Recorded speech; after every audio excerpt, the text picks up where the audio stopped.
when Lee Joon-ho's $40 million merger documents scattered across the elevator floor. He didn't realize that the woman frantically trying to stop the doors from closing would become both his greatest liability and the only person he'd ever truly love. Hannah Kim's morning had been a disaster from the moment her alarm failed to go off. She'd overslept by 45 minutes, spilled coffee on her favorite turquoise blazer, the one that made her feel powerful and professional, and now, as she sprinted to the lobby of the Sterling Tower with her arms full of documents, she was about to be catastrophically late for the most important meeting of her career. "Hold the elevator!" she shouted, her voice echoing off the marble walls of the 50-story building that housed Seoul's most prestigious law firms. At 28, Hannah had clawed her way up from a junior associate position at a mid-tier firm to a senior contract specialist at Sterling & Associates, one of the city's elite corporate law practices. Today's meeting was with a managing partner about a potential promotion to junior partner, a position that would make her the youngest person and one of the few women to achieve that rank in the firm's 30-year history. She couldn't be late.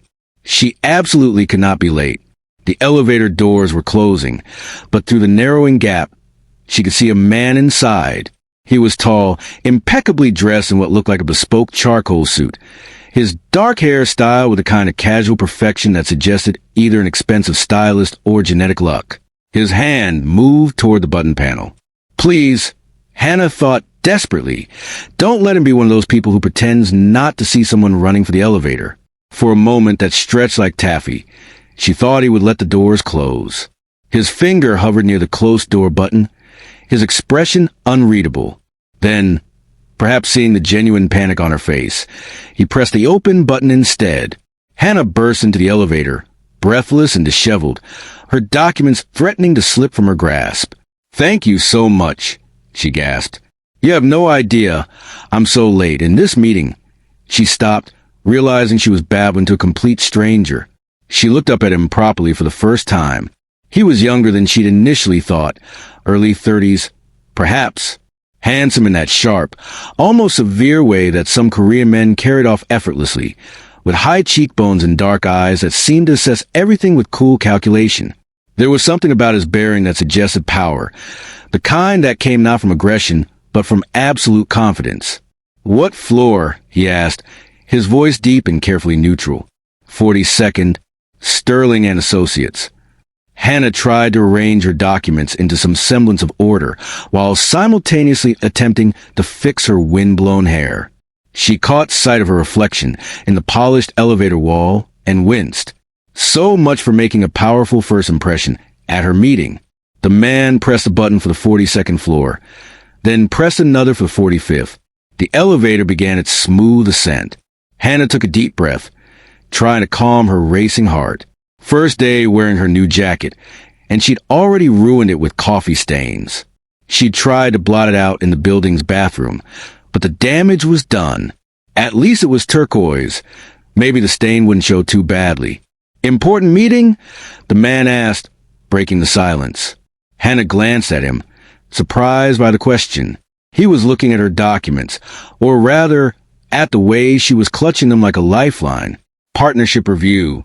Or, "It was supposed to be 15 minutes ago." That is unfortunate timing. There was something in his tone, not quite sympathy, but not dismissal either. More like the acknowledgement of one professional to another. "Tell me about it." "My alarm didn't go off, then my coffee conspired against me, and then my car wouldn't start, so I had to take 2 buses, and..." She stopped herself again. Why was she telling this stranger her entire morning saga?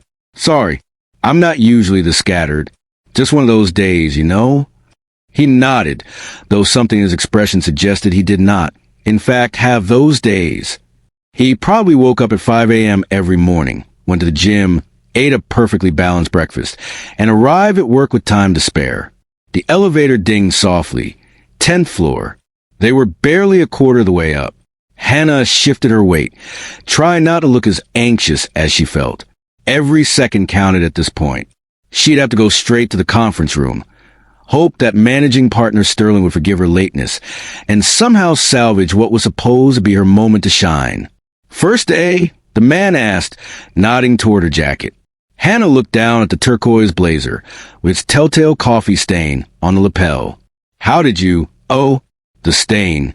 No, I've been with the firm for 3 years. This jacket is new, though. Was new. She laughed, a slightly hysterical edge to it. I should have just worn black. Black doesn't show stains. But then you wouldn't stand out. Hannah blinked at him. What? In a firm full of lawyers wearing black and navy and gray, you'd blend in. The turquoise makes a statement. She couldn't tell if he was being sincere or mocking her. His expression remained neutral, professional. A statement that says, I can't even manage to drink coffee without spilling on myself. The corner of his mouth twitched, not quite a smile, but close. A statement that says you're not afraid to be different. Before Hannah could respond, the elevator jerked suddenly. The lights flickered. Both of them grabbed for the handrails as the car shuddered to a stop. What? Hannah started. The lights went out completely. Emergency lighting kicked in after a moment, bathing the elevator in an eerie red glow. No, Hannah whispered. No, no, no. This cannot be happening. The man was already pulling out his phone, pressing the emergency call button on the elevator panel. This is Lee Joon-ho, 45th floor. He said into his phone. The elevator has stopped between floors. No, we're fine. Yes, 2 passengers. How long? He paused, listening. His jaw tightened almost imperceptibly. I see. Thank you. He ended the call and turned to Hannah. The building's experiencing a partial power outage. They're working on it, but it could be 20 minutes to an hour before they can get us moving again. Hannah felt her carefully constructed professional facade crack. An hour? I can't, I have to. She pulled out her own phone with trembling hands and called her assistant. Jamie? It's Hannah. I'm stuck in the elevator. No, I'm fine, but I'm going to miss my meeting with Sterling. Can you? Yes, please tell him. Tell him I'll be there as soon as the power comes back on.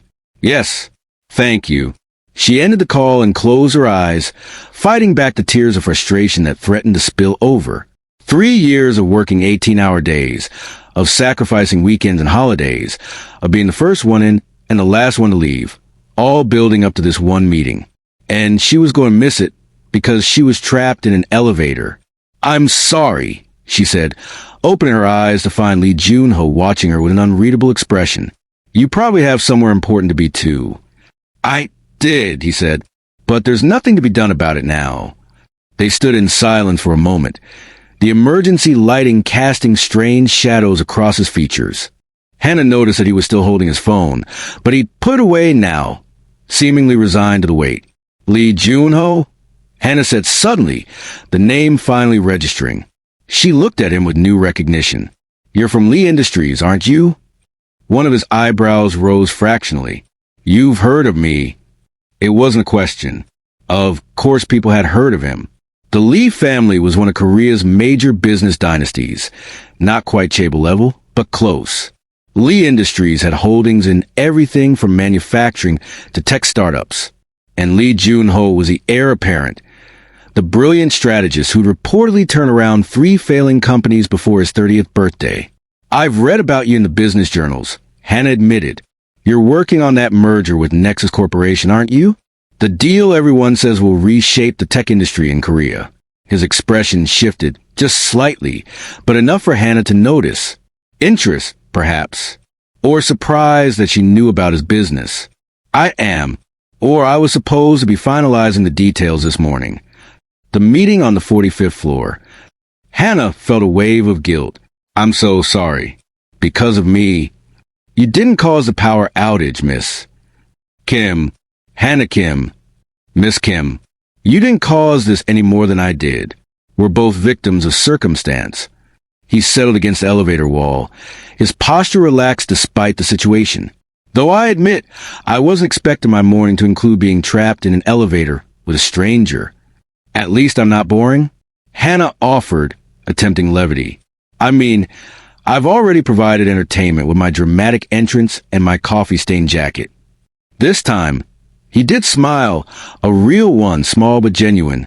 It transformed his face from handsome to devastating, and Hannah felt her breath catch in a way that had nothing to do with the confined space. Not boring, he agreed. Though I have to ask, partnership review at your age? You must be quite exceptional. Hannah felt heat rise to her cheeks. I work hard. Working hard and being exceptional aren't mutually exclusive. He tilted his head, studying her. Sterling and Associates doesn't usually promote people to partner before they're 35. You must have done something remarkable. I saved a major merger last year when the lead attorney got food poisoning the night before closing. Stayed up all night learning a case I'd only been peripherally involved in, then led the negotiation the next morning.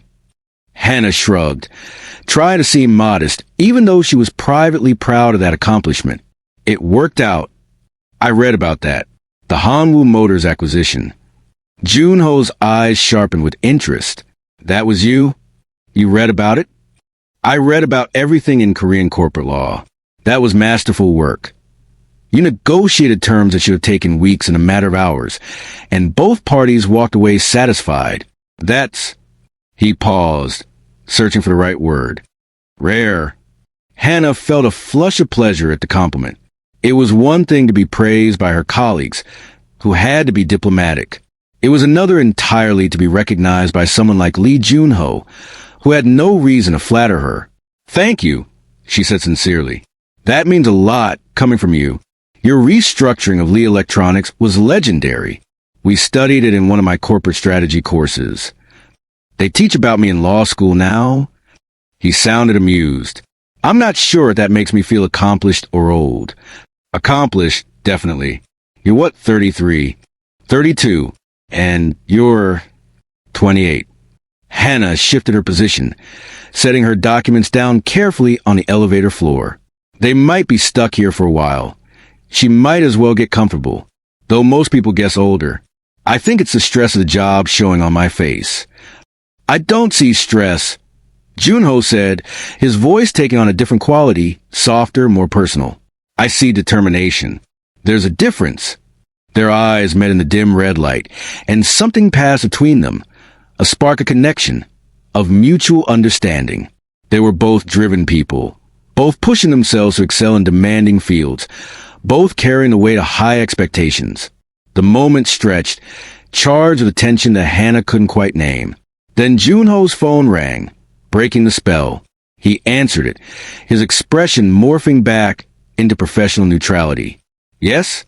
No, still trapped. 20 minutes? That's better than expected. Yes, I'll be there as soon as I can. He ended the call and looked at Hannah. They've narrowed down the problem. Should have us out in 20 minutes. Just in time for me to completely miss my meeting. Hannah tried to keep the bitterness out of her voice, but some of it leaked through anyway. You could ask to reschedule. Managing partner Sterling doesn't reschedule. If you miss your slot, you wait for the next one, which could be months from now. She leaned her head back against the wall, defeat washing over her. 3 years of perfect attendance, perfect performance reviews, perfect everything, and it's all going to come apart because of a power outage. Then perhaps perfection isn't what they're actually measuring. Joon-ho slid down the wall to sit on the elevator floor, his expensive suit apparently not a concern.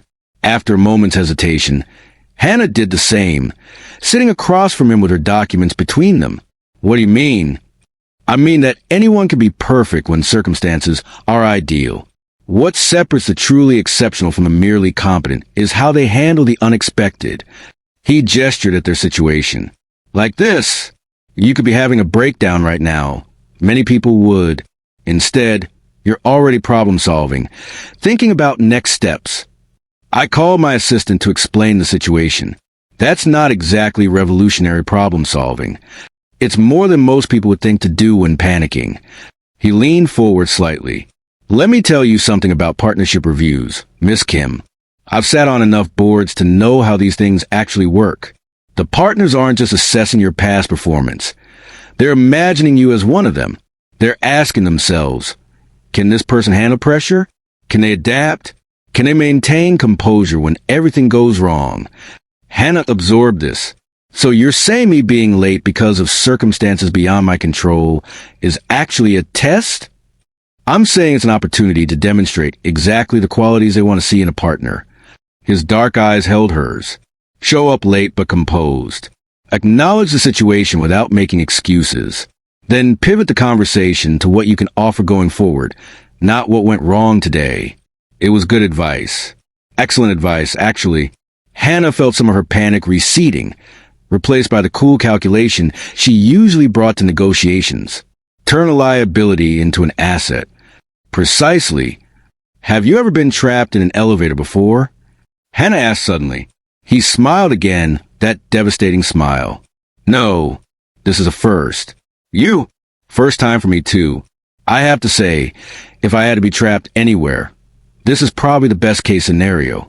Good company, emergency lighting that's not too creepy, and we're not dangling between floors or anything terrifying like that. Always look for the silver lining.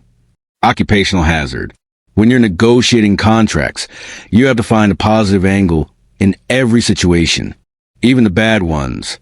Hannah found herself relaxing despite the circumstances. There was something unexpectedly easy about talking to Joon-ho, despite his intimidating reputation, and their vastly different positions in the business world. What made you choose corporate law? He asked. Most people find it soulless and boring. Hannah laughed. My parents would agree with that assessment. They wanted me to do human rights law, something that helps people. But I like the puzzle of it, taking complex business situations and finding legal solutions that work for everyone. It's like solving a massive jigsaw puzzle where the pieces keep changing shape. And the money doesn't hurt. The money helps, Hannah admitted. My parents immigrated to Korea from America when I was young. They struggled for years to build their business. I wanted to make sure they never had to worry about money again. Something shifted in Joon-ho's expression. Not quite sympathy, but understanding. The pressure of family expectations. That's something I know well. Is that why you took over Lee Industries? Family pressure. Partly. He was quiet for a moment, as if deciding how much to reveal. My father built the company from nothing. He wanted to ensure his legacy continued. And I wanted to prove I could do it. That I wasn't just a privileged heir riding on his coattails.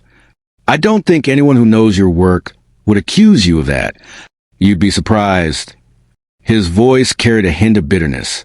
There are always people ready to discount your achievements if they can attribute them to family connections or wealth. I've learned to let my results speak for themselves. The elevator suddenly jerked, then began moving again.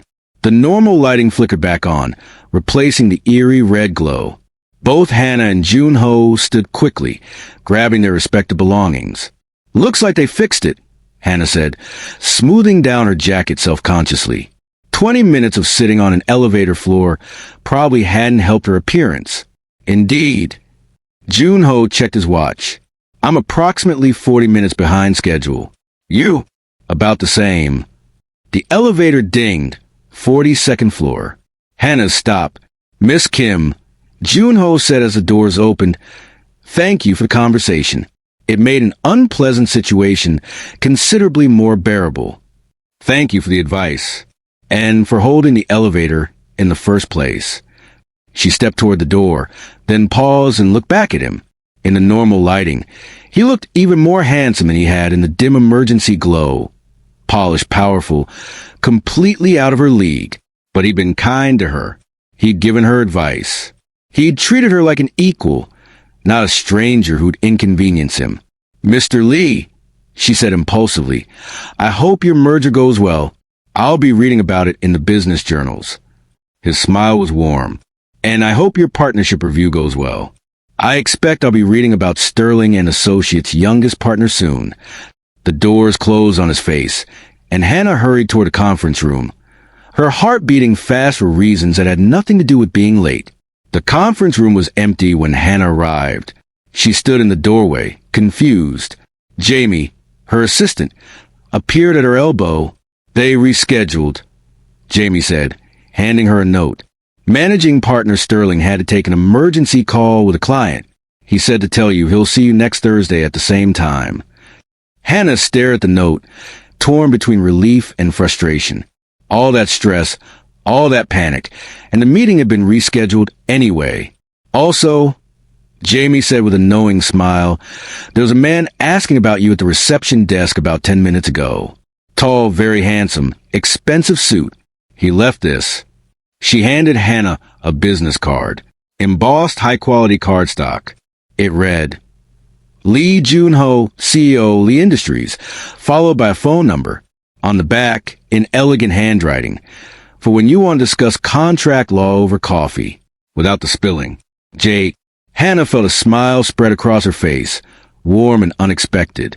She tucked the card carefully into her pocket, her ruined morning suddenly feeling like the beginning of something extraordinary. Hannah stared at the business card for the entire afternoon, torn between professionalism and curiosity. On one hand, Lee Joon-ho was a potential client, or at least someone whose company could become a client. Sterling and Associates would be thrilled if she brought in Lee Industries business. On the other hand, the note on the back suggested something more personal than a professional networking opportunity. For when you want to discuss contract law over coffee. It was clever, giving her an out to interpret it either way. Coffee could be business. It could also be a date. The ambiguity was probably intentional. By the time Hannah left the office at 8 p.m., early for her, usually she stayed until at least 9 or 10, she convinced herself that responding would be the smart career move. Lee Industries was expanding rapidly, which meant they needed legal counsel. Why shouldn't that be Sterling and Associates? She pulled out her phone and typed, Mr. Lee, thank you for the card. I'd be happy to discuss contract law over coffee. When were you thinking? Hannah Kim, professional, neutral, could be interpreted as business networking. His response came through 3 minutes later. How about Friday evening? There's a cafe near Gangnam Station that makes excellent coffee and is significantly less crowded than most meeting spots. 7 p.m.? Friday evening. That was technically outside business hours, which pushed it slightly more toward date territory. Hannah hesitated, then typed back, Friday at 7 works. Send me the address? HK. She was probably overthinking this. They were two professionals having coffee. People did it all the time. The fact that her heart was beating faster than usual meant nothing. The fact that she immediately started mentally reviewing her wardrobe, looking for something that struck the right balance between professional and attractive, was just being prepared. Jamie appeared at her office door. You're leaving early? Are you feeling okay? Should I call a doctor? Hannah laughed and threw a pen at her.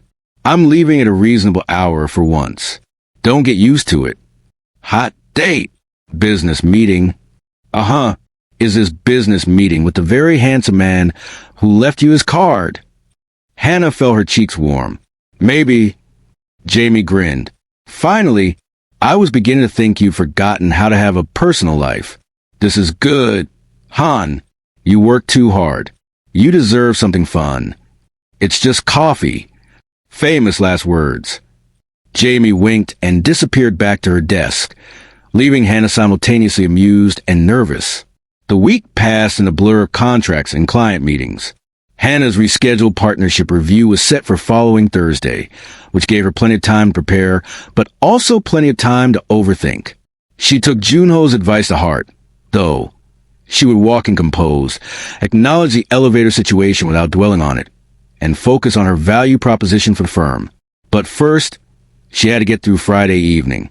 She'd settled on a turquoise dress, a different shade than her blazer, more teal than bright blue, paired with a tailored black jacket and heels that were comfortable enough to walk in but still professional. Her hair was down, styled in soft waves, and her makeup was understated but polished. Business meeting. She reminded her reflection in the mirror, this is a business meeting. Her reflection looked skeptical. The cafe Joon-ho had chosen was tucked away on a side street in Gangnam, small and intimate with warm lighting and quiet music. It was exactly the kind of place you'd take someone when you wanted to actually hear them speak, as opposed to the trendy, crowded cafes that most in Seoul favored. Joon-ho was already there when Hannah arrived, sitting at a corner table with 2 menus in front of him. He stood when he saw her, and Hannah noticed that he was dressed more casually than she'd seen him in the elevator. Still polished, but in dark jeans and a crisp white shirt with the sleeves rolled to his elbows. Definitely not a business meeting. Then, her pulse quickened. Miss Kim, he said, smiling, you found it okay? Your directions were excellent. She slid into the seat across from him, trying to project confidence she didn't quite feel. And please call me Hannah. Miss Kim makes me feel like I'm in court. Then you must call me Joon-ho. Mr. Lee makes me feel like I'm in a board meeting. They ordered coffee, an Americano for him, a latte for her, and for a moment, there was an awkward silence. Hannah searched for something to say, some way to break the ice that had formed now that they weren't trapped in an elevator with an obvious topic of conversation. So, she started, at the same time as Joon-ho said, I wanted to... They both stopped, laughed. You first, Hannah said. I wanted to apologize. Joon-ho said, his expression turning serious, for the ambiguity of my card. I realized after I left it that you might interpret it as a business proposition, and while I'm always interested in discussing legal matters with talented attorneys, that wasn't primarily why I want to see you again. Hannah's heart skipped. It wasn't. No. He held her gaze, his dark eyes intense. I want to see you again because I haven't been able to stop thinking about our conversation in that elevator. You're interesting, Hannah, and I don't find many people interesting. It was perhaps the most direct thing anyone had ever said to her. Hannah felt heat rise to her cheeks, but she didn't look away. I haven't stopped thinking about it either, she admitted, which is strange because we were trapped in an elevator during a power outage. That should be memorable for all the wrong reasons. But it's not. No, it's not. The waitress arrived with their coffee, breaking the moment. When she left, Joon-ho leaned back in his chair, some of the intensity easing from his posture. Tell me about your partnership review, he said. Has it been rescheduled? Next Thursday. I've been preparing obsessively, even though I know the partners probably already have their minds made up one way or another. Hannah wrapped her hands around her latte, enjoying the warmth. Your advice helped, though. I've been framing my pitch around adaptability and crisis management rather than just listing my achievements. Smart. You'll do well. How's your merger going? A shadow crossed his face. Complicated. Nexus Corporation's board is getting cold feet about some of the terms. We're in negotiation hell right now, back and forth on details that should have been settled weeks ago. He paused, seeming to choose his words carefully. It's testing my patience. Is there anything I can help with? I know we just met, but merger negotiations are kind of my specialty. I appreciate that. Actually, Joon-ho set down his coffee cup, his expression thoughtful. Would you be interested in looking at the contract? Fresh eyes might catch something we've been missing. I'd pay you properly, of course. This would be legitimate consulting work. Hannah considered. On one hand, it would be a conflict of interest if Sterling and Associates ended up representing Nexus Corporation. On the other hand, they didn't represent Nexus, and taking on Lee Industries as a client could be a massive coup for her partnership application. I'd need to check that there's no conflict with my firm's existing clients, she said slowly. But if there isn't, yes, I'd be interested. Send me the contract draft, and I'll review it. Just like that? You don't want to know what the compensation would be. I assume you'll be fair. And honestly, working on something this high profile will be valuable experience regardless of pay. Hannah smiled, though I won't say no to fair compensation. You trust easily, Joon-ho observed. No, I don't, but I'm a good judge of character.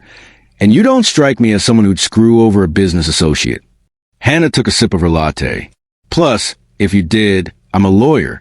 I know how to make your life very difficult. He laughed at that, a real, genuine laugh that transformed his usually serious face. Fair point. Remind me never to get on your bad side. Good plan. They talked for 2 hours, the conversation flowing easily from business to personal interests to random tangents. Hannah learned that Joon-ho had studied at Harvard Business School, that he played piano, though he claimed to be rusty, that he had a younger sister who was a doctor and constantly gave him grief about his work-life balance. Joon-ho learned that Hannah had wanted to be a veterinarian as a child, that she stress-baked when she had a difficult case. Her apartment was currently full of cookies, and that she'd never actually been in a serious relationship because she'd been too focused on her career. Never? Joon-ho asked, surprised. Not even in university? I dated a bit, but nothing serious. Law school didn't leave much time for romance, and then I started working and Hannah shrugged. It always seemed like there would be time later. After I made partner, after I established myself, after something, there was always an after that made now seem like bad timing. I understand that. Joon-ho's voice was quiet. I've had relationships, but nothing that lasted. The women I dated either couldn't handle how much I worked, or they were more interested in Lee Industries than in me. After a while, it seemed easier not to try. That sounds lonely. It was his. He met her eyes across the table, which is why this is unusual for me. I don't typically ask women I've just met to have coffee with me. I don't typically say yes to coffee invitations from CEOs I've just met. So we're both breaking our patterns. His smile was slow, warm. That's promising. Hannah felt butterflies in her stomach. Actual butterflies, like a teenager on her first date. When had she last felt like this? Maybe never. Her past relationships have been pleasant but predictable, without this electric sense of potential. It's getting late, she said reluctantly, glancing at her phone. It was nearly 10 p.m. They'd been talking for 3 hours, and it had felt like minutes. Let me walk you to the station. You don't have to. I want to. They walked slowly through the Gangnam streets. The night air cool and pleasant. Friday evening crowds swirled around them. Couples on dates, friends heading to dinner, business people finally released from their offices.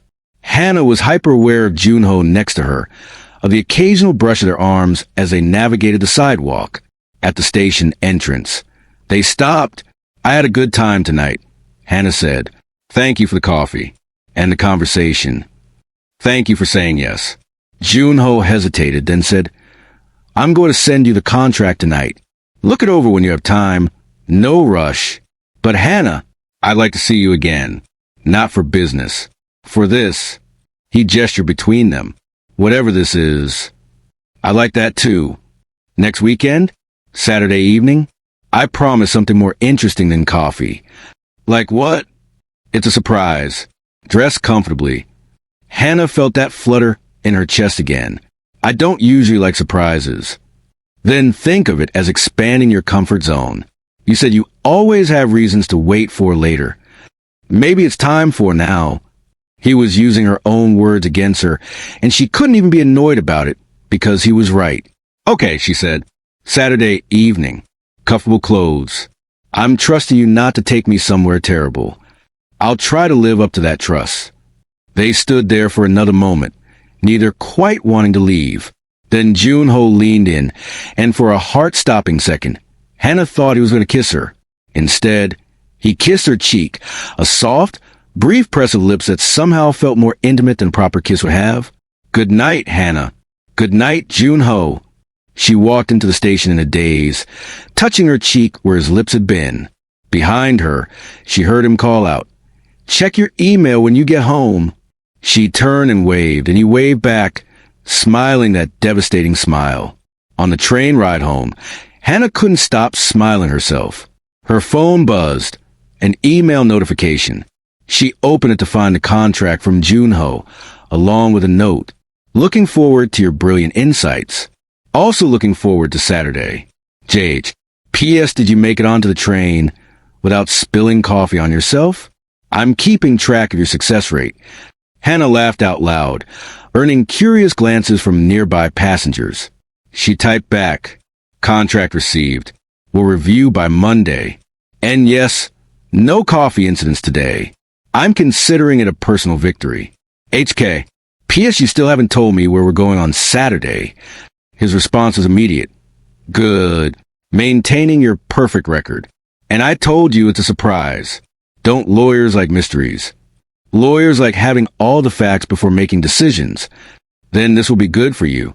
Learning to embrace uncertainty. Hannah shook her head, still smiling. She was doing this. Actually doing this.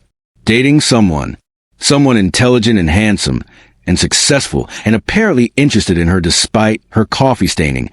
Elevator missing chaos. The contract could wait until tomorrow. Tonight. She just wanted to enjoy the unfamiliar feeling of anticipation, of possibility, of something new and exciting entering her carefully structured life. Hannah spent Saturday morning reviewing Joon-ho's contract. She'd promised herself she wouldn't look at it until after her usual weekend work was done, but curiosity got the better of her at 7 a.m., and she found herself at her kitchen table with coffee and her laptop, diving into the 50-page merger agreement. 2 hours later, she'd identified 3 potential issues. The first was minor, some ambiguous language in Section 4.2 about intellectual property rights that could be interpreted multiple ways. The second was more significant. The termination clause heavily favored Nexus Corporation, giving them an out that Lee Industries didn't have. The third was a time bomb. The earn-out provisions tied to future performance metrics that were defined so loosely that Nexus could potentially manipulate them to avoid payment. Hannah made detailed notes, drafted alternative language for each section, and sent the whole package to Joon-ho with a cover email. J.H. found a few items that need attention. The IP language in 4.2 is minor but worth clarifying. The termination clause in Section 9 is more problematic. You're giving Nexus significantly more power to walk away than they're giving you. But the real issue is Section 12, the earn-out provisions. As currently written, Nexus could gain performance metrics to avoid paying you the full merger price. I've drafted alternative language that makes the metrics more objective and verifiable. Let me know if you want to discuss any of this in detail. HK. She hit send, then immediately wondered if she'd been too direct. Maybe she should have soft-pedaled the criticism, positioned it more diplomatically. Joon-ho was, after all, a highly successful businessman who'd probably negotiated dozens of deals more complex than this one. Her phone rang 5 minutes later. "You're amazing," Joon-ho said without preamble. "How did you catch all of that?" "My legal team has been over this contract a dozen times." Hannah felt a warm flush of pride. "Fresh eyes, like you said. Also, I'm paranoid by nature. I always assume the other side is trying to slip something past me. The earn-out provision, you're absolutely right. I can't believe we missed that. Nexus's CFO has been pushing for loose performance metrics, and I thought it was just negotiating style. Now I see it was strategic." His voice shifted from admiration to frustration. "This could have cost us millions." "That's why you pay lawyers," Hannah said lightly. "To be paranoid on your behalf. Can you meet me on Monday? I want to go through your recommendations with you before I bring them to my team. I'd like to understand a rationale behind each change so I can explain it clearly." "Of course. What time works for you?" "Early. 7 a.m.? I know that's... 7 is perfect. I'm usually in the office by 6:30 anyway." There was a pause. "You work too much, Hannah Kim. Says the man calling me at 9 a.m. on a Saturday to discuss a contract." Fair point. She could hear the smile in his voice. "Speaking of Saturday, we're still on for tonight, right? You haven't found a reason to cancel?" "No reasons to cancel. Though I am curious about what I've got myself into. You'll see. I'll pick you up at 6. And Hannah? Thank you. Really, you just saved this deal." After they hung up, Hannah sat with her phone in her hand, feeling absurdly pleased with herself.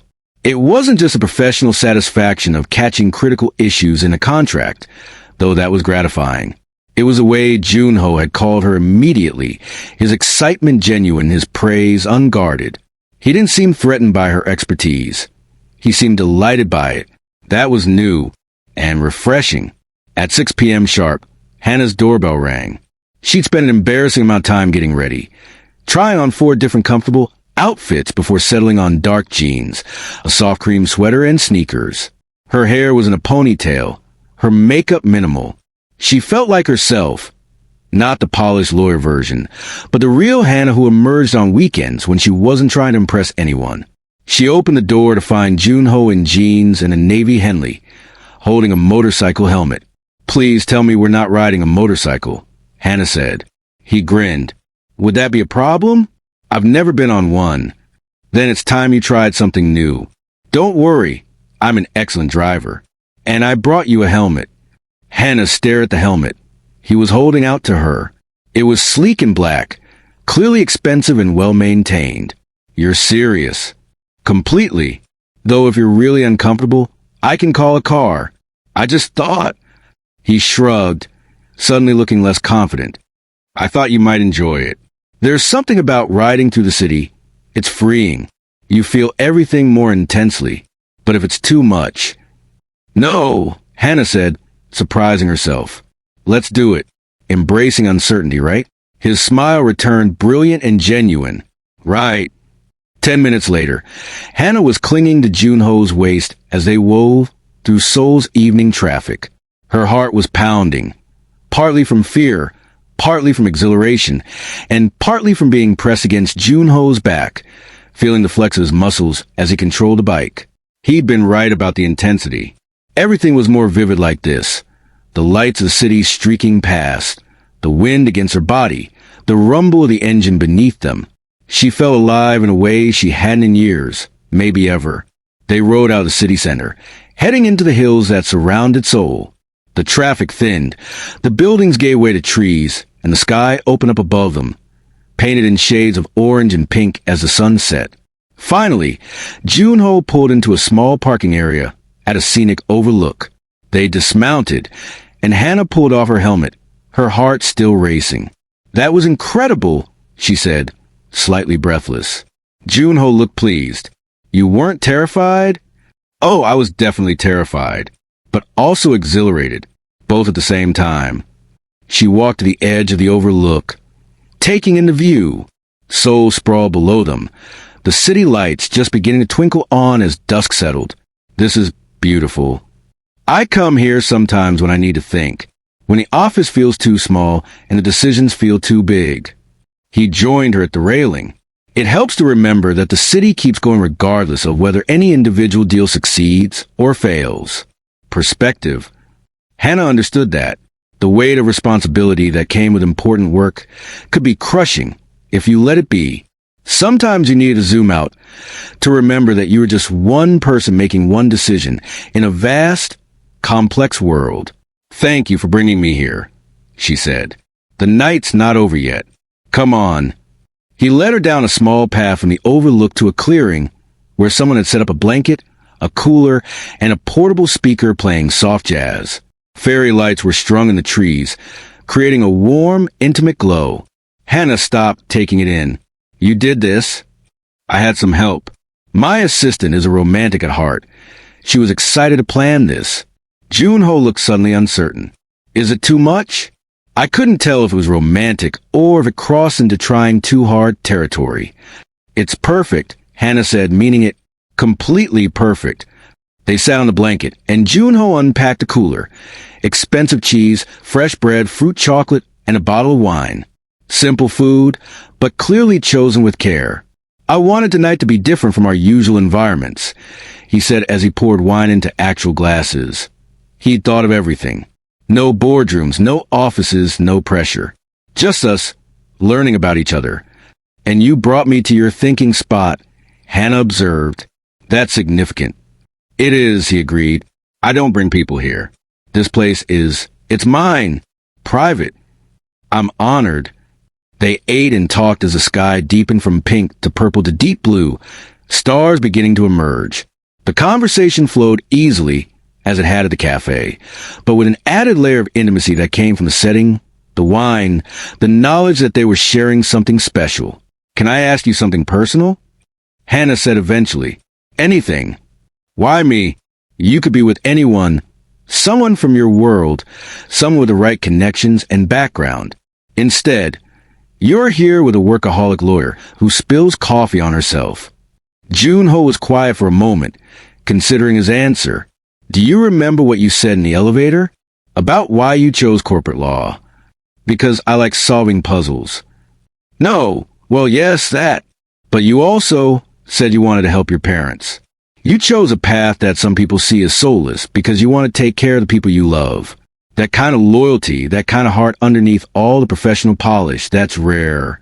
He set down his wine glass and turned to face her fully. Everyone in my world wants something from me, Hannah. They want business connections or social status or access to my family's wealth. You're the first person in years who's looked at me and just seen me, a person, not a resource to be exploited.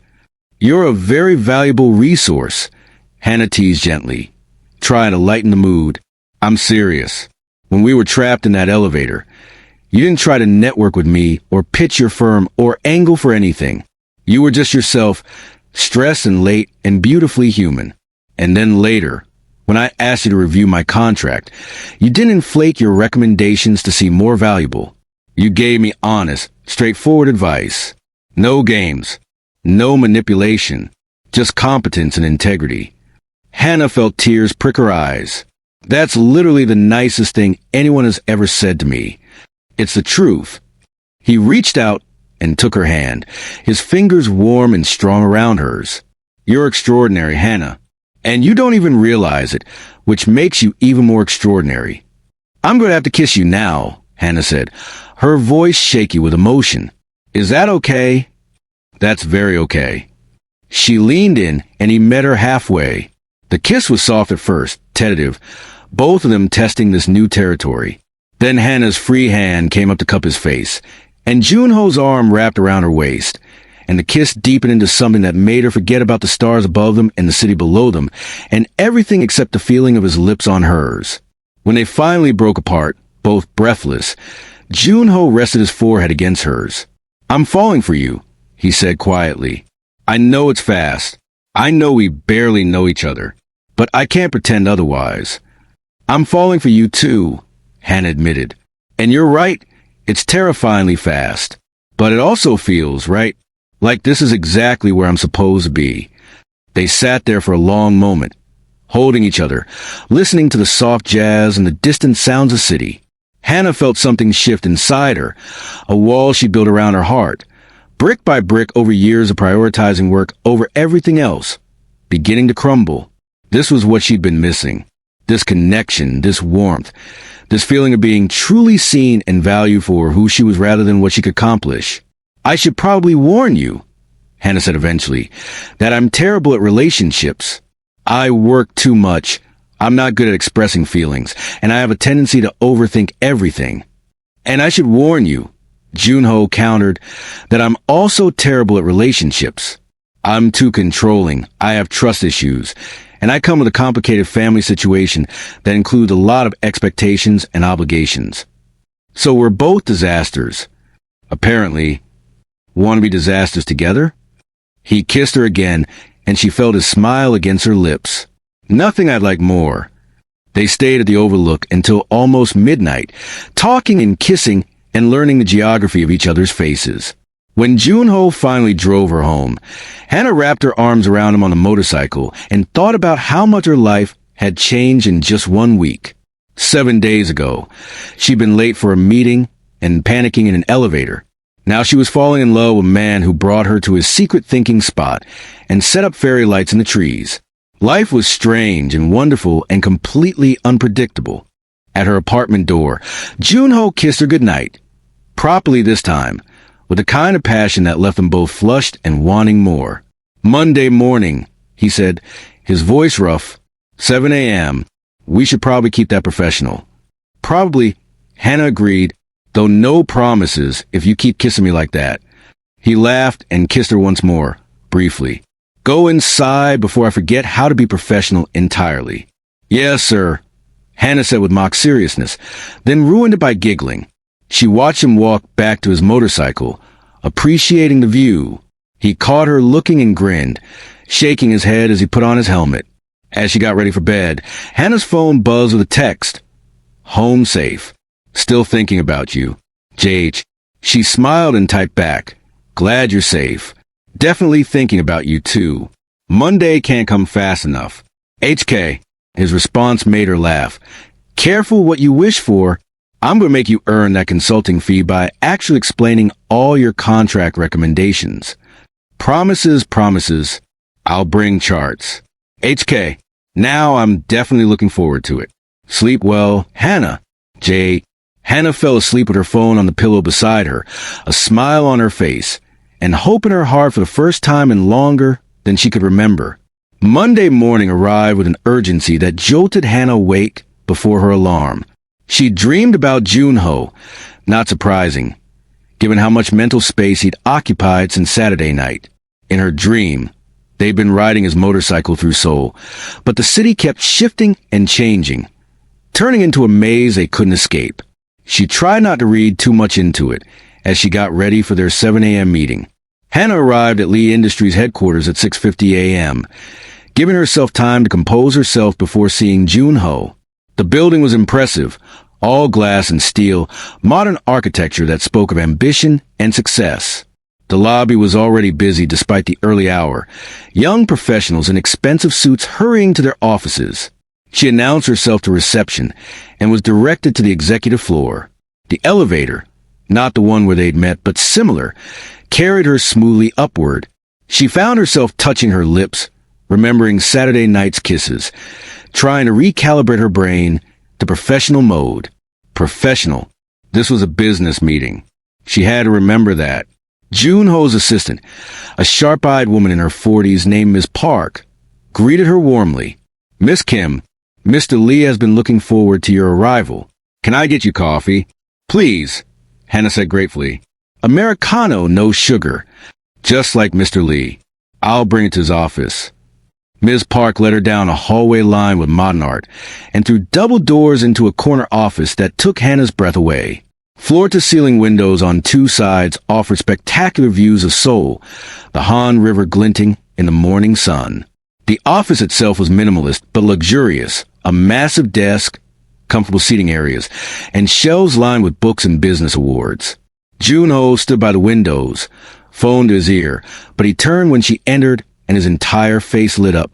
He held up one finger, 1 minute, and Hannah nodded, trying not to notice how handsome he looked in his suit, all professional polish with his hair still slightly damp from a shower. "Yes, I understand the timeline," he was saying into the phone, "but we're not compromising on those terms. If they want to walk away, that's their choice." "Right. Fine. Send me the updated proposal by noon." He ended the call and crossed to Hannah in 3 strides. "Hi. Hi," she said, suddenly shy despite everything that had happened between them. For a moment, they just looked at each other. Then Joon-ho glanced toward the still-open door, where Ms. Park was approaching with coffee. "Right," he said, his voice shifting to professional. "Coffee. Thank you, Ms. Park. Please hold my calls for the next hour." "Of course, sir."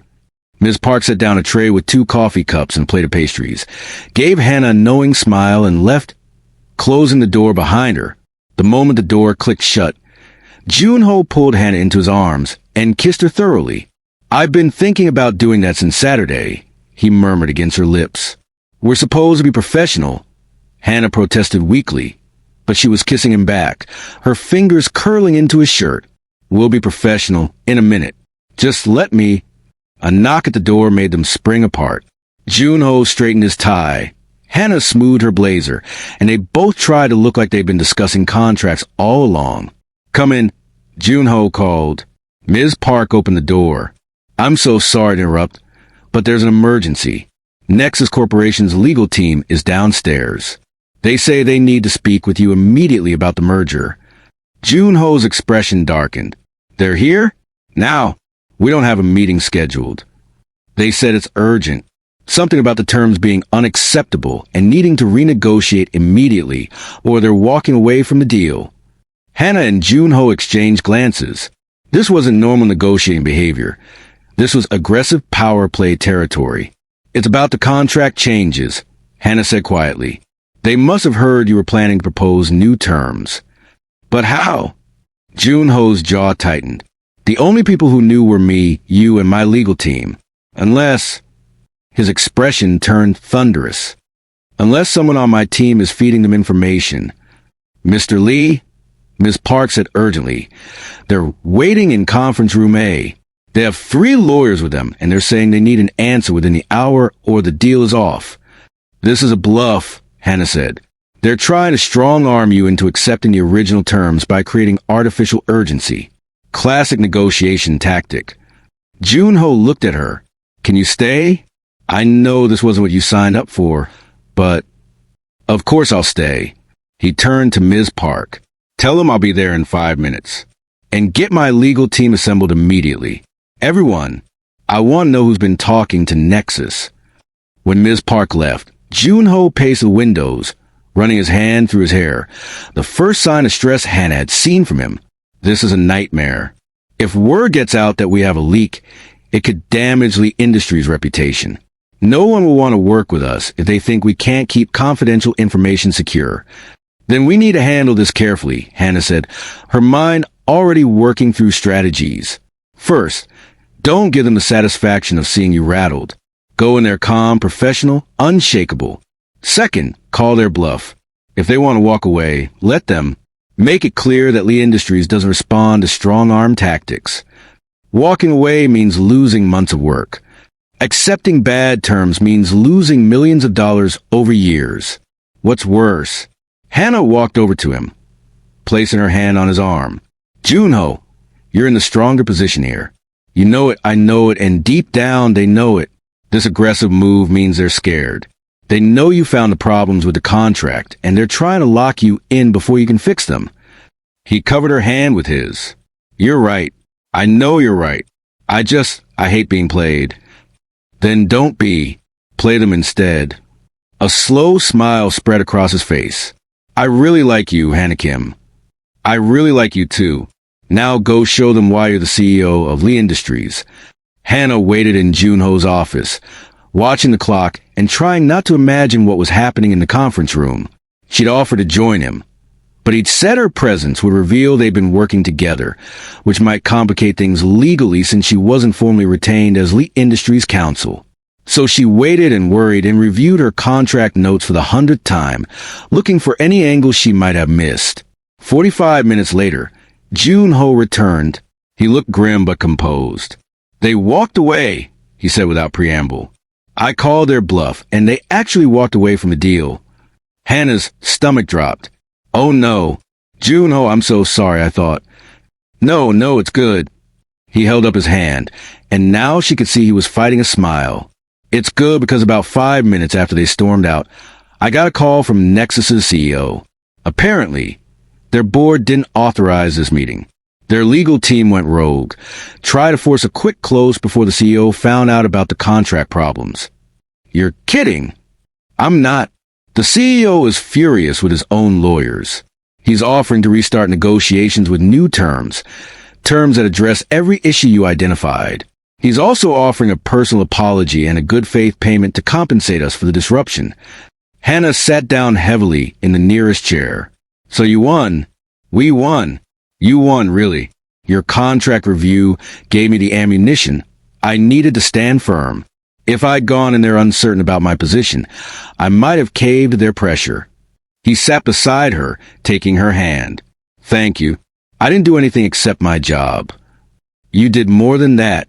You saw what I couldn't see. You gave me confidence when I was doubting myself. You! He stopped, his expression softening. You're becoming essential to me, Hannah. And that's terrifying. Essential. I don't let people in. I told you that. I keep everyone at arm's length because it's safer that way. But with you, he shook his head. I don't want to keep you at arm's length. I want you close. I want to talk to you about my business problems and my personal problems and everything in between. And that's new for me. Scary, but new. Hannah squeezed his hand. It's scary for me too. I'm not good at this, at letting someone matter. But I want to try. With you. They sat there for a moment, hands linked, processing the morning's chaos and what it meant for them. Your partnership review is Thursday. Joon-ho said eventually. Yeah. Are you nervous? Terrified, but also ready. I prepared everything I can prepare. Now it's just a matter of walking in there and making my case. You'll be brilliant. Maybe. Hannah looked at their joined hands. Can I ask you something? If I make partner, things are going to get more complicated. I'll be even busier than I am now. There will be more pressure, more responsibility, more nights and weekends at the office. Are you okay with that? Are you asking if I'll be one of those partners who demands you choose between your career and your relationship? I guess I am. Joon-ho was quiet for a moment. I'd be a hypocrite if I expected you to sacrifice your career for me when I work the hours I do. We're both ambitious people. Hannah, we both have demanding careers. If we're going to make this work, it has to be with full understanding of who we are and what we want, which is success in our careers, yes, but also He turned to face her fully. Also this, us, a relationship that supports both our ambitions instead of forcing us to choose. Can that work? I don't know, but I want to try. So do I. They kissed, soft and sweet, a promise, and a beginning all at once. I should probably let you get back to work, Hannah said reluctantly. Probably, though I'd rather spend the rest of the day talking to you. Rain check. Definitely. Dinner tonight? Somewhere quiet where we can actually hear each other talk. I'd love that. As Hannah gathered her things to leave, Miss Park knocked again. Mr. Lee, I hate to interrupt, but the board of directors is demanding an emergency meeting about the Nexus situation. They're convening in an hour. Joon-ho sighed. Of course they are. Thank you, Miss Park. He turned to Hannah. I might have to reschedule dinner. This board meeting could run late. It's fine. We'll figure it out. But as Hannah rode the elevator down, she felt a pang of disappointment. This was going to be their reality. Stolen moments between crises, plans that got canceled because of work emergencies, the constant negotiation between career and relationship. Could they really make it work? Her phone buzzed. A text from Joon-ho. Thinking about you already. Sorry about tonight. Tomorrow instead? I promise I'll make it up to you. Hannah smiled and typed back. Tomorrow works, and you don't need to make anything up. This is who we are. I understand. That's why you're perfect for me. She held the phone to her chest, letting that warm feeling wash over her. Maybe they could make this work. Maybe two ambitious, career-focused people really could find a way to build something together. Or maybe, said a small voice in the back of her mind, you're both too damaged and too driven to make space for love. Hannah pushed the thought away and headed back to her own office, determined to prove that voice wrong. Thursday arrived with the weight of inevitability. Hannah dressed in her best navy suit. Not the coffee-stained turquoise blazer from 2 weeks ago, but a power suit that made her feel like she could negotiate her way through anything. Her hair was pulled back in a sleek bun, her makeup perfect, her heels the exact right height to convey authority without aggression. She looked like a partner. She felt like an imposter. You're going to be amazing, Joon-ho had told her the night before, over the dinner they finally managed to have. Just be yourself. They'd be insane not to promote you. Now, standing outside the conference room where the partnership committee waited, Hannah tried to channel that confidence. Be yourself, she thought. Be the person who saved the Hanwoo Motors deal. Be the person who caught critical flaws in the contract that Joon-ho's entire legal team had missed. Be that person. She knocked on the door. Come in. The partnership committee consisted of 5 senior partners. Gerald Sterling, the managing partner and firm founder, plus 4 others who'd been with the firm for 20-plus years each. They sat at the long conference table like judges, their expressions neutral but assessing. Hannah took the seat across from them, placing her portfolio on the table with steady hands despite her racing heart. Miss Kim, Gerald Sterling said. His voice was gravelly from decades of courtroom arguments. Thank you for joining us. I believe you know why you're here. Yes, sir. To discuss my candidacy for junior partner. Indeed. Now, I'll be frank with you. Your credentials are impressive. Your work on the Hanwoo Motors acquisition was exemplary. Your billable hours are excellent. Your client feedback is universally positive. On paper, you're the strongest candidate we've seen in years. Hannah felt a flutter of hope. Thank you, sir. However, Sterling continued, and Hannah's hope wavered, we have some concerns. Of course they did. There were always concerns. You're young, Sterling said. 28 is remarkably young for a junior partnership. Some of the partners worry that promoting you so early might breed resentment among your peers. There's also the question of your ability to bring in business. Partnership isn't just about doing excellent work. It's about developing your own book of clients. This was the part Joon-ho had warned her about. The part where they would test her, looking for weakness or uncertainty.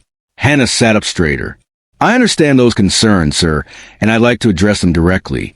First, regarding my age, you're right that I'm young. But I'd argue that youth brings advantages as well as challenges. I understand the technologies and business models that our younger clients are building. I speak their language. As for resentment from my peers, I can't control how others react to my promotion. What I can control is continuing to be a team player, mentoring junior associates, and proving through my work that this was a right decision. And the business development? Sterling pressed. This was it. Hannah's ace in the hole.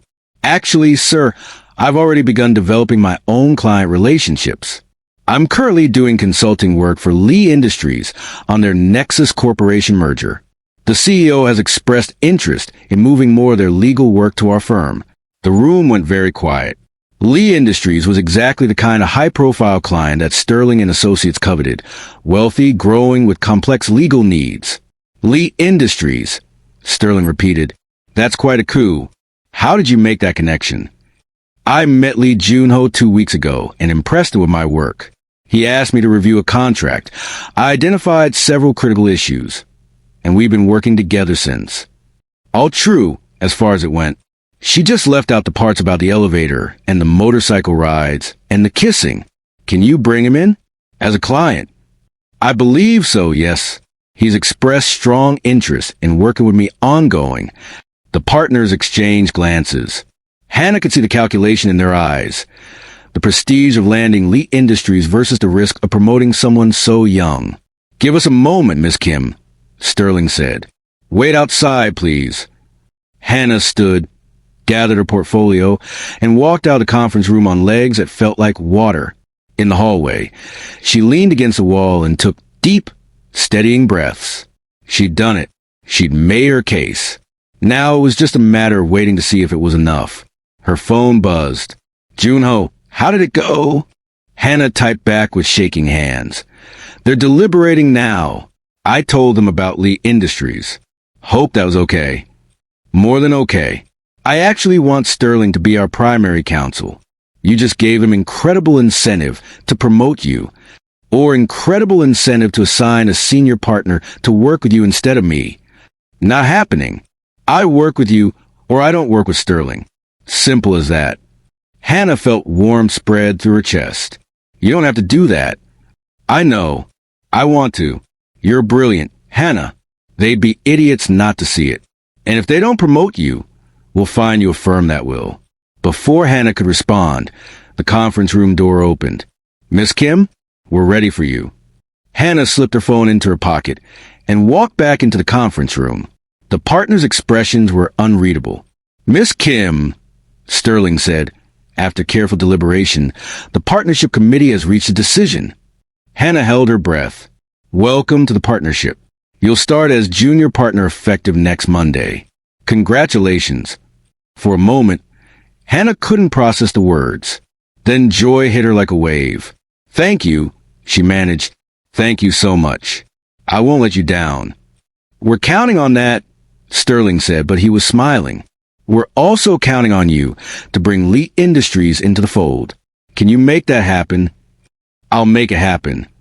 Good. Now, get out of here and celebrate. You've earned it. Hannah practically floated out of the conference room. In the hallway, she pulled out her phone and called Joon-ho. Hannah, he answered immediately. What happened? I'm made partner, she said, her voice breaking with emotion. They said yes. I'm a partner. Hannah, that's incredible. I knew they would. I'm so proud of you. Thank you for believing in me, for the advice, for everything. We're celebrating tonight. No excuses, no cancellations. I'm taking you somewhere special. You don't have to. I want to. 7 p.m. Dress fancy. I'm pulling out all the stops. After they hung up, Hannah called her parents, then her friends, sharing the news with everyone who'd supported her through years of grinding work. She felt lighter than she had in months, maybe years. She'd done it. She'd achieved the goal she'd been working toward since law school, and she had someone to celebrate with. Someone who understood what this meant, who'd helped her get here, who was genuinely happy for her success instead of threatened by it. For the first time, Hannah allowed herself to believe that maybe she could have both, the career and the relationship. Maybe she didn't have to choose. Joon-ho took her to a restaurant on the top floor of one of Seoul's luxury hotels, a place so exclusive that reservations were booked months in advance. Somehow, He'd secured a private room with floor-to-ceiling windows overlooking the glittering city. Hannah wore the one truly fancy dress she owned, a deep burgundy cocktail dress she bought for firm events but rarely had occasion to wear. Joon-ho was in a suit that probably cost more than her dress, tie, and shoes combined, looking devastatingly handsome in the candlelight. "To Hannah Kim," he said, raising his champagne glass. Youngest junior partner in Sterling & Associates history. Brilliant lawyer, and the woman who walked into my life when I least expected it and most needed it. They clinked glasses, and Hannah felt tears prick her eyes. "I can't believe this is real," she said. "Any of it. The partnership, you this?" She gestured at the beautiful room. 2 weeks ago, I was stuck in an elevator having the worst morning of my life. "Best worst morning ever," Joon-ho corrected with a smile. "Best worst morning ever," Hannah agreed. They ate an incredible meal, course after course of culinary artistry that was almost too beautiful to eat. They talked and laughed and held hands across the table like teenagers, giddy with success and possibility. "I got you something," Joon-ho said as dessert arrived. He pulled out a small box wrapped in elegant paper. "Joon-ho, you didn't have to open it." Inside the box was a fountain pen, exquisite, clearly expensive, with her initials engraved on the barrel. "For signing all those contracts as a partner," Joon-ho said, "you'll need a good pen." Hannah felt tears spill over. "It's perfect. You're perfect. How did I get so lucky?" I asked myself that same question every day. He reached across the table and wiped away her tears with his thumb. "Hannah, I know we've only known each other for 2 weeks. I know this is fast, but I need to tell you something." "Okay, I'm in love with you."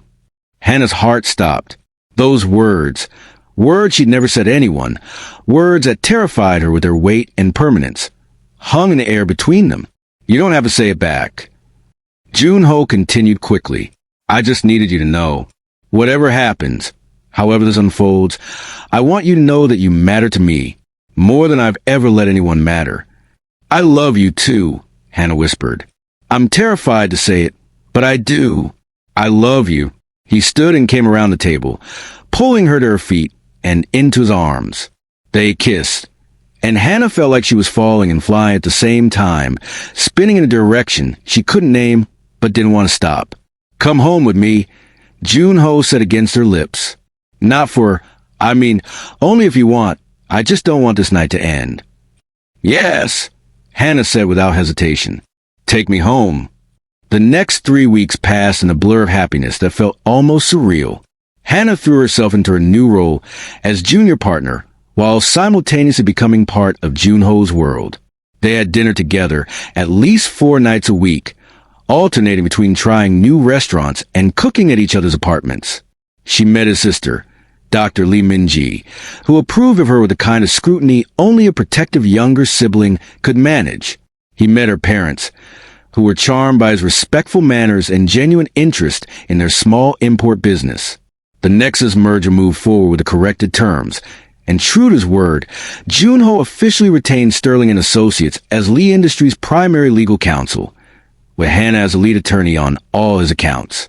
It was a kind of client relationship that partners spent years building, and Hannah had achieved it in her first month. Everything was perfect, which should have been Hannah's first warning that something was about to go very, very wrong. It started on a Monday morning. Hannah arrived at her office. She had a real office now, not the interior closet she'd occupied as a senior associate, but a corner space with windows and room for a proper desk, to find Jamie waiting with an unusual expression on her face. "What's wrong?" Hannah asked immediately. "There's someone here to see you. She doesn't have an appointment, but she says it's urgent. Jamie hesitated. "She's claiming to be Lee Joon-ho's fiancée." Hannah felt the world tilt. "His what?" "I know. I told her there must be some mistake, but she's very insistent. She has identification and everything. Her name is Park Yuna." Hannah's hands had gone numb. "Where is she?" "Conference room 3. I didn't know what else to do." "It's fine. Thank you, Jamie." Hannah set down her bag with movements that felt mechanical. "Give me 5 minutes, then bring her to my office." When Jamie left, Hannah sat at her desk and tried to breathe. This was a mistake. It had to be a mistake. Joon-ho had told her about his past relationships, brief and unsatisfying connections that had ended years ago. He'd never mentioned a fiancé. But what if he had one? What if this entire relationship had been built on a lie? No, she trusted him. Whatever this was, there had to be an explanation. The knock came exactly 5 minutes later. Hannah stood as Jamie showed in a woman who was everything Hannah wasn't: tall, elegant, wearing a designer dress that probably cost more than Hannah's monthly rent, with the kind of polished beauty that suggested professional stylists and expensive skincare. "Miss Kim," the woman said, her voice cultured and cold. "Thank you for seeing me. I'm Park Yuna. Please sit." Hannah gestured to the chairs across from her desk, trying to project a calm she didn't feel. "My assistant said you have some concerns about Lee Joon-ho." "Concerns?" Yuna laughed, a brittle sound. "I suppose you could call them that. I'm here because I've been informed that you're having a relationship with my fiancé. I think there's been a misunderstanding." "Has there?" Yuna pulled out her phone and scrolled to a photo. "This is from 3 months ago. Our engagement party." She turned the phone around. The photo showed Joon-ho in a tuxedo, standing beside this woman in what was clearly a formal event. They weren't touching, but they were positioned as a couple, and the caption read, "Lee and Park families announce engagement of Lee Joon-ho and Park Yuna." Hannah felt sick. 3 months ago? Yes. It was arranged by our families. Both of us come from major business dynasties, and the marriage will unite our company's interests. Joon-ho and I have known each other since childhood. This was always the plan. He never mentioned. Hannah stopped. What was she supposed to say? That in their weeks together, Joon-ho had never mentioned engagement? That seemed impossible. Except here was this woman with proof. Men like Joon-ho don't mention their obligations when they're having fun on the side. Yuna said, her tone sympathetic, but cutting. "I'm not here to blame you, Miss Kim. You're not the first woman he's pursued while engaged to me, and you probably won't be the last. I'm here as a courtesy, to let you know the situation before you get in too deep. If you're engaged, why are you allowing him to see other women? Because that's how these things work in our world." Yuna leaned back in her chair, utterly composed. "Our marriage is a business arrangement. I don't expect fidelity during our engagement. What I do expect is discretion. And lately, Joon-ho hasn't been particularly discreet. You've been seen together at restaurants, at that hotel. People are talking." Hannah's mind raced. This couldn't be real. The man she'd fallen in love with couldn't be the man Yuna was describing. Casually unfaithful, treating their relationship as a meaningless fling while planning to marry someone else. "I need to talk to him," Hannah said. "Of course. But Miss Kim, let me be clear about something." Yuna's voice hardened. "The Lee and Park families have significant influence in Seoul. If you continue this relationship, if you cause problems for Joon-ho's engagement, we will make things very difficult for you. Sterling and Associates values the Park family's business. I wonder how your new partnership would fare if we withdrew our accounts and encourage our associates to do the same." It was a threat.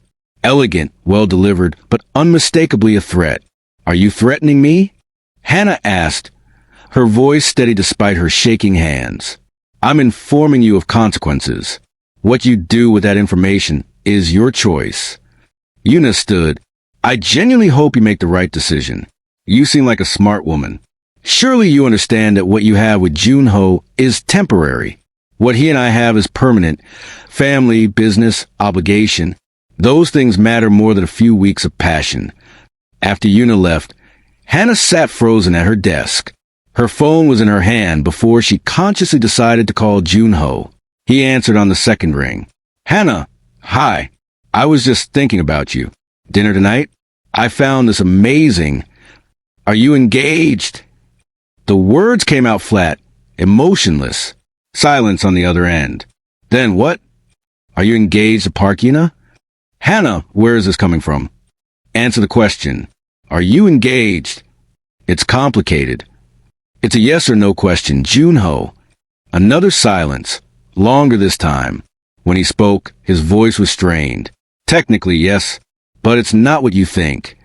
Hannah ended the call. She set down the phone very carefully, as if it might shatter. Then she put her head in her hands and let herself break.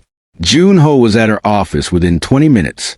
Hannah had pulled herself together enough to be functional, but her eyes were red and her hands still shook. "Hannah, please, let me explain," he said the moment he walked through her door. "You lied to me." "I didn't lie. I just didn't tell you." "That you're engaged to another woman? That qualifies as lying, Joon-ho. It's a lie of omission." He closed the door and moved toward her, but Hannah held up her hand, stopping him. "Don't. Just don't. The engagement was arranged by our families before I met you," Joon-ho said, his words tumbling out rapidly. "It's a business arrangement, nothing more. Yuna and I don't love each other. We barely know each other. It's about merging corporate interests, about family obligation. Did you or did you not get engaged 3 months ago?" "Yes, but..." "Were you planning to tell me? Ever?" Joon-ho's silence was answer enough. "Oh my God," Hannah breathed. "You were just going to let me fall in love with you, while you were planning to marry someone else. What was I supposed to be, Joon-ho? Your mistress? A fun distraction before you settled down to your duty? No. Hannah, you have to understand, these things take time to unwind. I can't just walk away from the engagement without severe consequences for my family's business. I was working on a way out. I just needed time." "Time? You've had 3 weeks. 3 weeks of telling me you love me, of meeting my parents, of making me believe we had a future together. And you couldn't find time to mention that you're engaged to another woman?" "I was going to tell you. I just needed to figure out how to break the engagement first. I didn't want to burden you with something I was planning to end anyway." Hannah laughed bitterly. "You didn't want to burden me? Do you hear yourself? You're not protecting me by lying, Joon-ho. You're protecting yourself. That's not fair." "No. What's not fair is that I trusted you."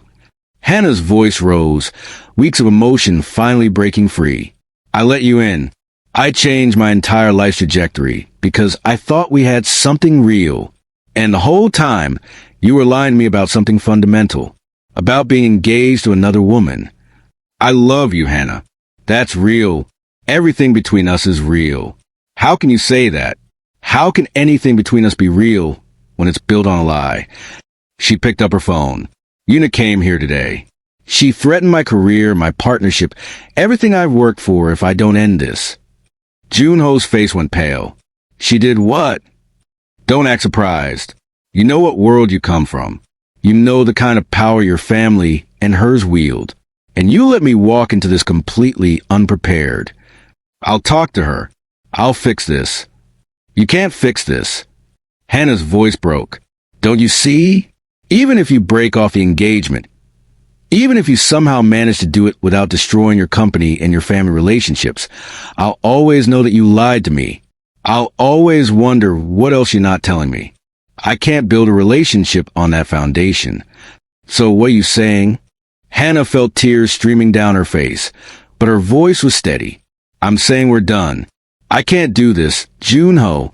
I can't be with someone I don't trust. Hannah, please, don't do this. Give me a chance to make it right. You had 3 weeks to make it right. You chose not to." She walked to her door and opened it. "I think you should leave." "Hannah!" "Leave. Please." Joon-ho stood there for a long moment, his face a mask of anguish. Then he walked to the door, stopped beside her. "I'm so sorry," he whispered. "I never meant to hurt you. But you did, and sorry doesn't fix that." He left, and Hannah closed the door behind him. Then she slid down the floor and let herself sob, the sound muffled by her hands pressed against her mouth. She'd been so stupid, so incredibly stupid to believe that someone like Lee Joon-ho could actually be hers, that their elevator meeting had been fate rather than just coincidence, that love could actually be simple and pure and honest. She'd learned her lesson. Career first. Always. Hearts could break. But partnerships were forever. At least. That's what she told herself as she cried on her office floor, mourning the loss of the man she'd fallen in love with and the future she'd let herself imagine. Hannah had become very good at avoiding Lee Joon-ho. She'd officially resigned from handling Lee Industries accounts, citing a conflict of interest and recommending a senior partner to take over. She'd stopped going to the restaurants they'd frequented together. She'd even changed her gym membership to avoid the possibility of running into him. It had been the longest 6 weeks of her life. The partnership had lost some of its shine without Joon-ho to share it with. The work was still challenging, still rewarding, but the joy had leached out of it. Hannah threw herself into her cases with the same intensity she'd had before meeting him, but now it felt like running from something rather than running towards something. Her phone buzzed constantly with messages from him. At first, they'd been long, apologetic paragraphs explaining the situation with Yuna, detailing how he was working to break the engagement, begging for another chance. Then they'd gotten shorter, more desperate. Please just talk to me. I miss you. I'm sorry. Hannah deleted them all without responding. What was there to say? He'd lied to her. End of story. Except it wasn't the end, because she still loved him. She hated that she loved him, resented the way her heart jumped every time her phone buzzed, despised how she looked for him in every crowd despite knowing she'd changed all her routines to avoid exactly that. Love was supposed to fade with time and distance. Instead, it seemed to be getting stronger, more painful, like a wound that wouldn't heal. You look terrible, her friend Michelle told her over drinks one Friday evening. Michelle was a litigator at a rival firm, and they'd been friends since law school. Have you slept at all this week? I sleep, Hannah lied. For how many hours? 3? 4? Michelle reached across the table and took Hannah's hand. Han, I know he hurt you, but you can't keep destroying yourself like this. Either forgive him and try again, or actually move on. This limbo you're in is killing you. I can't forgive him. He lied to me about being engaged. He was in an arranged engagement that he didn't want and was actively trying to get out of. That's different from cheating on you. He still should have told me. Yes, he should have. He made a mistake. A big one. But people make mistakes, Hannah. Even people we love. The question is whether the mistake is forgivable. Hannah pulled her hand away. I don't know if it is. Then figured out. Because this... Michelle gestured at Hannah's exhausted face, her untouched drink, her whole defeated posture. Isn't sustainable. You're one of the strongest people I know, but you're breaking. And it's not from work. It's from trying to stop loving him. After Michelle left, Hannah sat alone at the bar, nursing her drink and thinking about forgiveness. Could she forgive Joon-ho? Should she? Part of her wanted to call him, hear his voice, let him explain everything properly instead of shutting him out.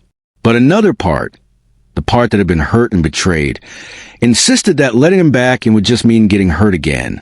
She was so lost in thought that she didn't notice the time passing. When she finally checked her phone, it was nearly midnight. She'd missed the last train and would have to take a taxi home. As she waited for a ride outside the bar, it started to rain, not a gentle spring shower, but a proper deluge. Hannah ducked under the building's awning, but she was already soaked. Perfect. Just perfect. A motorcycle pulled up to the curb. The rider removed his helmet, and Hannah's heart stopped. Joon-ho, what are you doing here? She demanded. Michelle called me. Said you were drunk and alone and needed a ride home. I'm not drunk, and I don't need your help. I called a taxi. Cancel it. He held out a helmet. Please. Joon-ho, just let me take you home. You're soaked, it's late, and His voice cracked. I just need to know you got home safe. Please. Hannah looked at him. Really looked at him for the first time in 6 weeks. He looked as terrible as she felt. Thinner, with dark circles under his eyes, his usual polish replaced by exhaustion. He'd been suffering too. Against her better judgment, Hannah took the helmet. The ride to her apartment was silent, except for the rain and the engine. Hannah held on to Joon-ho's waist because she had to, trying to ignore how familiar it felt, how right. When they arrived at her building, she expected him to leave immediately. Instead, he turned off the engine and followed her into the lobby. Joon-ho, you don't have to. Can we talk? Please. Just give me 10 minutes.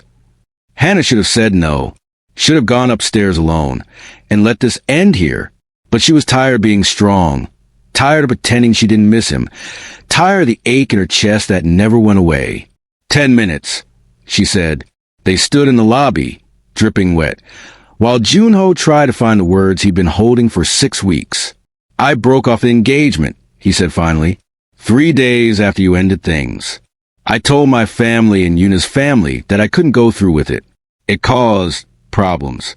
Major problems. My father threatened to remove me from Lee Industries. Yuna's family pulled several business deals. I lost about $30 million in the first week alone. Hannah's breath caught. Joon-ho.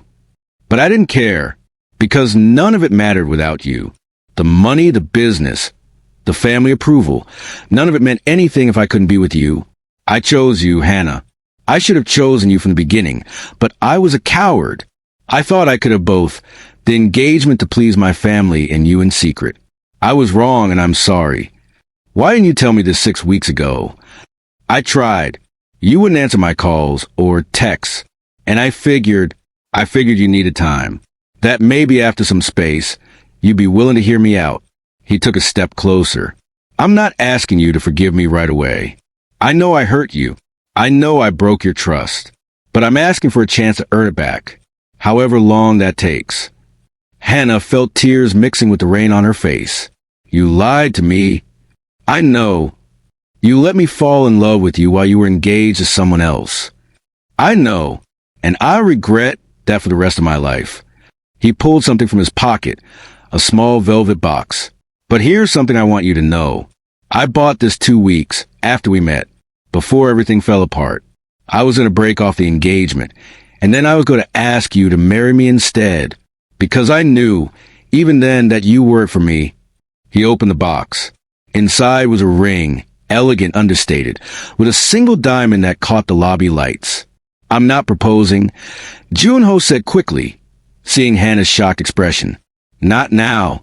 Not when things are like this between us. I'm just showing you that I was serious. That this was never casual for me. You were never a distraction or a mistress or anything less than the woman I wanted to spend my life with. Hannah stared at the ring, her mind reeling. He'd bought her an engagement ring. He'd been planning to propose before she'd even found out about Yuna. I can't, she whispered. Joon-ho's face fell. Can't what? I can't do this right now. It's too much. I need time to think. Okay.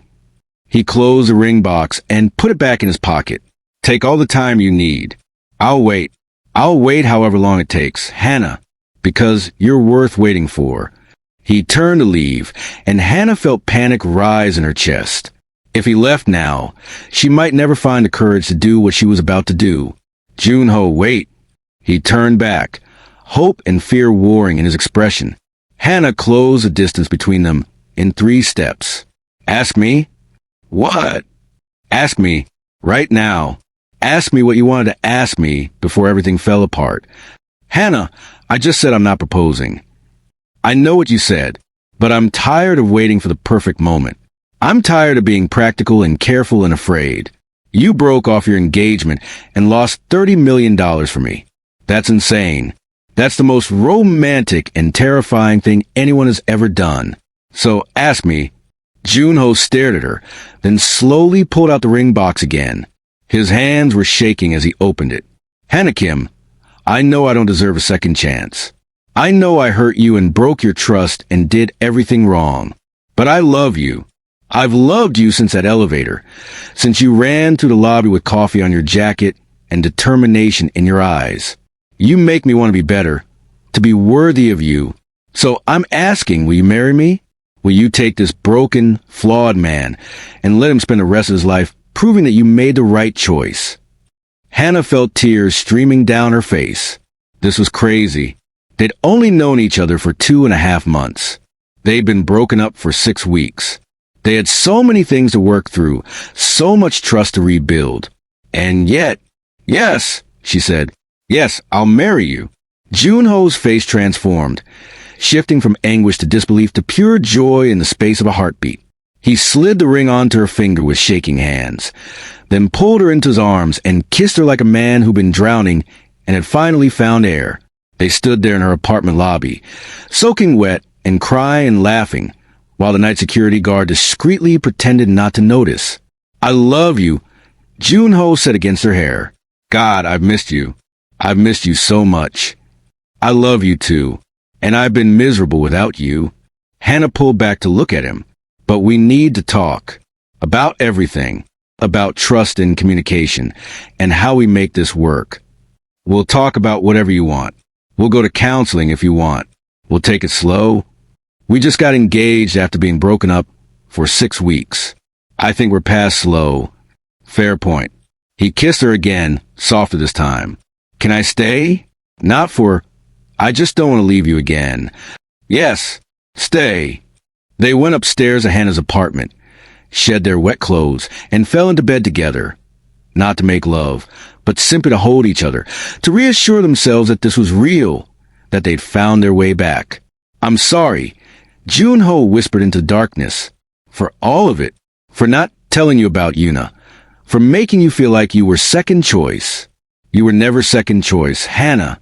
You were always first. I'm sorry, too, for shutting you out completely, for not letting you explain. I was hurt, and I lashed out. You had every right to... They lay in silence for a while, processing everything that happened. The breakup, the reunion, the proposal. It felt surreal, like they'd lived through years of drama in a matter of weeks. What happens now? Hannah asked eventually.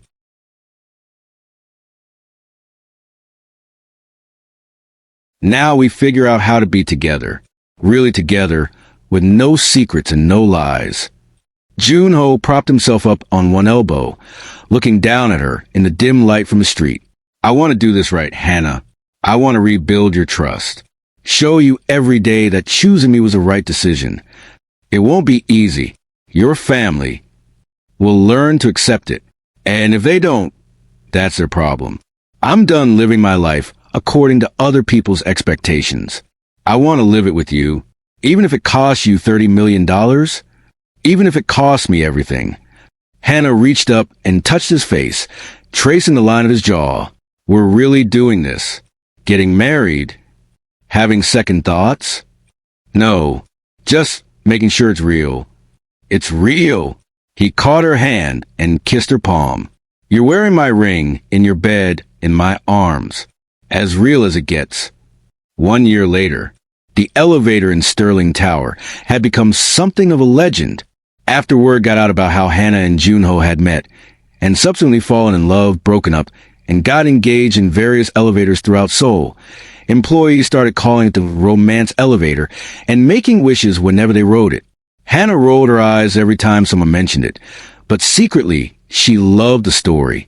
Loved how something that had started as the worst morning of her life had transformed into the best thing that had ever happened to her. Today, she stood in that same elevator, not stuck. Thankfully, just riding up to the 42nd floor for a meeting. She was due at the courthouse in 2 hours for a major case, but first, she had to drop off some documents. The elevator stopped at the 30th floor, and a young woman rushed in, arms full of papers, clearly running late. Thank you for holding the door, she gasped. Hannah smiled. No problem. Important meeting? Client presentation. I'm terrified. You'll do great. Just breathe and trust your preparation. The woman looked at her more closely. Then her eyes widened. You're Hannah Kim. Oh my God. You're the one who, with the CEO and the engagement. That's me, Hannah acknowledged, amused. How did you do it? How did you know he was worth taking a chance on? Hannah considered the question. A year ago, she would have said she didn't know, that it had been instinct or luck or fate. Now, with a year of marriage behind her, a year of navigating family drama and business complications, and learning to trust again, she had a better answer. I didn't know, she admitted. Not for sure. But I knew that the version of myself I was when I was with him, braver, happier, more alive, was worth fighting for. So I took the chance. And it worked out? It's working out. Every day, we choose each other. That's what makes it work. The elevator reached the 42nd floor. As Hannah stepped out, she turned back to the young woman. Good luck with your presentation. And remember, sometimes the best things come from the worst moments. You just have to be open to the possibility. As the doors closed, Hannah pulled out her phone and texted Joon-ho. Just gave romantic advice in the elevator. I think we've officially become a cautionary tale. His response came immediately. Or an inspirational one. Dinner tonight? I found a new Thai place. Only if they have mango sticky rice. Always. Hannah smiled and headed to her meeting, her ring catching the light, her heart full of the kind of joy she'd once thought was only for other people. She'd been wrong about a lot of things. About love being a distraction, about having to choose between career and relationship, about trust being impossible to rebuild once broken. But she'd been right about one thing. Lee Joon-ho had been worth the risk, worth the heartbreak, worth every terrifying, exhilarating, chaotic moment from that first elevator ride to this one. Sometimes the wrong elevator was exactly the right one after all.